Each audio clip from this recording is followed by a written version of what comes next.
Hello everyone, hope you're doing really good today. I have an answer today for Zimi, and I think there's going to be a lot. I think that this is going to be a good educational answer here.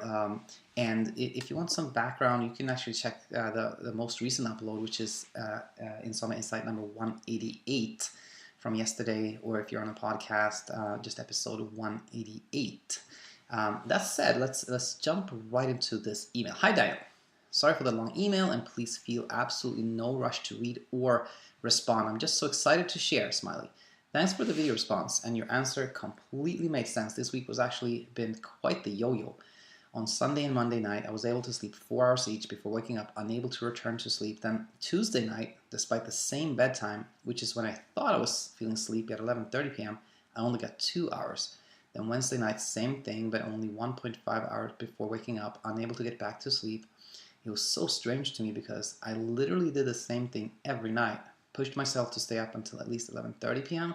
Then when feeling sleepy, took 1 milligram of Xanax to clear my mind. While I always fell asleep in under 15 minutes, the results were so different and seemed to be declining.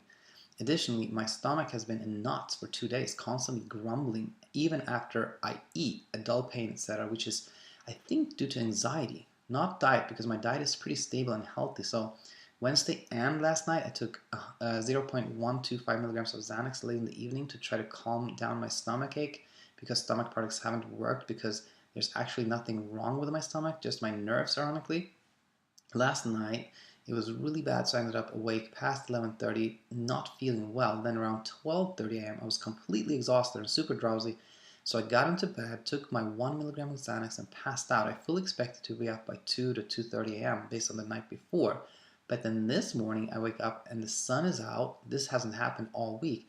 I'm actually so relaxed by seeing the sun is out that I just drift back to light sleep. Also impossible for me to drift back after waking up all week. Instead, I usually panic. Then sometime later, I again come out of sleep, still drowsy and wanting more sleep, but then it dawns on me while drifting back to sleep that my phone is in the living room, because I was fully expecting to wake up in the middle of the night and didn't want to be tempted to check the time. Plus, once I get up in the middle of the night, I'm usually not successful in getting back to sleep, so I ended up there all night and can hear my alarm at 6 a.m., so I make sure not to sleep past my wake up time. So I jump up, run into the living room, and look at the clock, and it's 6:30 a.m. I'm literally shocked because I slept through my 6 a.m. alarm since my door was closed. I instantly got excited, and I recalled one of our videos that you discussed not putting too much weight on bad or good nights. I guess my takeaway is that all those 2 nights of little sleep increased my sleep drive enough to get a full 6 hours. I also returned my new down comforter and blue light blocking glasses to Amazon because I know temperature and blue light has nothing to do with why I'm struggling with sleep. I still get in bed, put on the TV, and set the TV sleep timer for 30 minutes, but I'm usually out in less than 5 to 10 minutes. I think trying to stay awake to watch it just makes me fall asleep faster, and I've always fallen asleep watching TV. That's all the good news. The bad news is that I hate relying on Xanax to clear my mind. I know it doesn't make me sleep, as evidenced by the 2 nights where I got 2 hours or less after taking it. The psychologist Nick from your YouTube basically put this into perspective for me, that for me, insomnia is just my form of anxiety. So I really have to work on not relying on Xanax as a crutch to address my anxious mind. Anyways, today's the first day I finally see my sleep therapist after the 2-week journal. I just have to thank you again because I don't think I would have made it until now without your YouTube channel. No doubt I would have called it quits.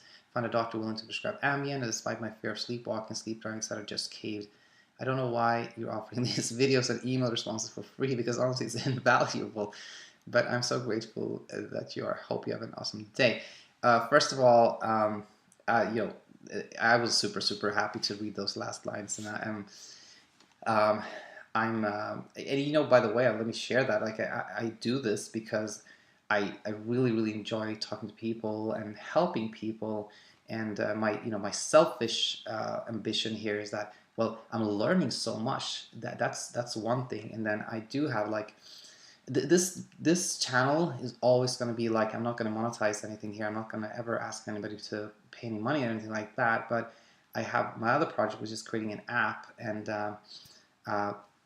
I'm learning a lot here that I can use from the app, and I can also, some people that end up on my channel will probably benefit from that app once it's ready to go. So that's a little bit of my selfish ambition here just to share that. Now, going back to your email to me, first of all, I want to say, yes, you should not, when I say that you should not put too much weight on either short sleep or long sleep, etc., it's me, I want to say there, you shouldn't try to analyze it. If you happen to sleep 2 hours one night, then you shouldn't go into this pattern like, why did that happen? Was it because I ate kale, or was it because I didn't have those radishes, or was it because I took the melatonin? Was it because this, that? That takes you into a place of like more rumination, less confidence, and like confusion.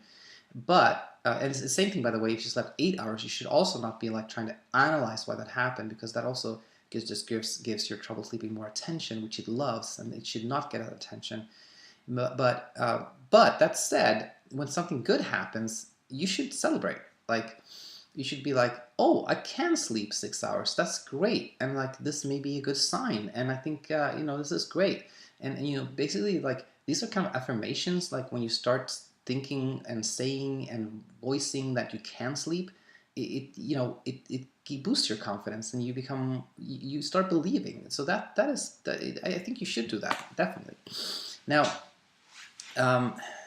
before I forget, like the overall, like that's the really positive news to me is, you did sleep 6 hours that time. That is good. You can sleep, and you also have a lot of insight. You returned those things to Amazon, which makes me really, really hopeful, because you're like open to exploring things that a lot of people start believing that this and that makes them sleep, and it doesn't. And just exploring that is, you are on the right path. That is awesome. And you've also seen that Xanax doesn't make you sleep. Also good. I mean, I know you worry a lot about the Xanax, but just having that insight is super, super valuable, super, super good. And then I think I felt there was more than one thing I want to talk about, but like one of the big things I want to talk about here is, I know when somebody has trouble sleeping, it very easily becomes like, it becomes a measuring thing. Like, you're like, I'm only sleeping 2 hours or 3 hours. Oh, this night I got 5. Now I get 6.5. Now I'm back to 3.5. Like, that whole notion of putting so much, like, measuring success so much in terms of like how many hours you sleep, is understandable but not good. You should try as much as possible to judge success by like how you feel during the day, and how you felt you slept, and like things like that. Because if you focus on like how you feel and how rested you feel, and things like that, it takes away from like measuring minutes and hours. And because measuring minutes and hours is also a path towards like, compulsive clock watching, and like obsessing, and like overthinking. So that's one big thing that I think, Zimi, that you can definitely work on. That one, that will take you another step in the right direction.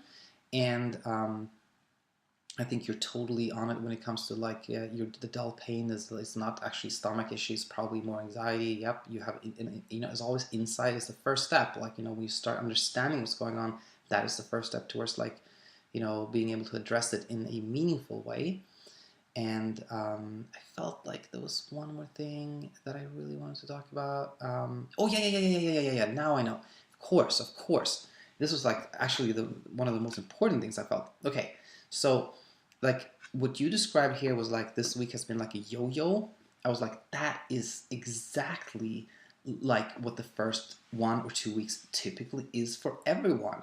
It is a yo-yo. Like, you should totally check out like episode 145, or episode 145 on the podcast, or Insomnia Insight 145, where I describe, and this is something I come up with completely on my own. Like, I describe 4 stages of recovery, and the first stage is actually like, first is baseline, which is just like the insomnia you had, and then like once you start doing something, once you start implementing CBT, then you end up in what I called the bumpy ride stage, which is exactly like you describe it. It's kind of all over the place, but usually within that, what you call yo-yo and I call bumpy ride stage, there is usually like 1 or 2 or 3 nights that were a little bit better, and I just want to say that the yo-yo stage, the bumpy ride stage, is a completely expected first step towards the second stage, which I called foothold. And in the foothold stage, you're starting to have like,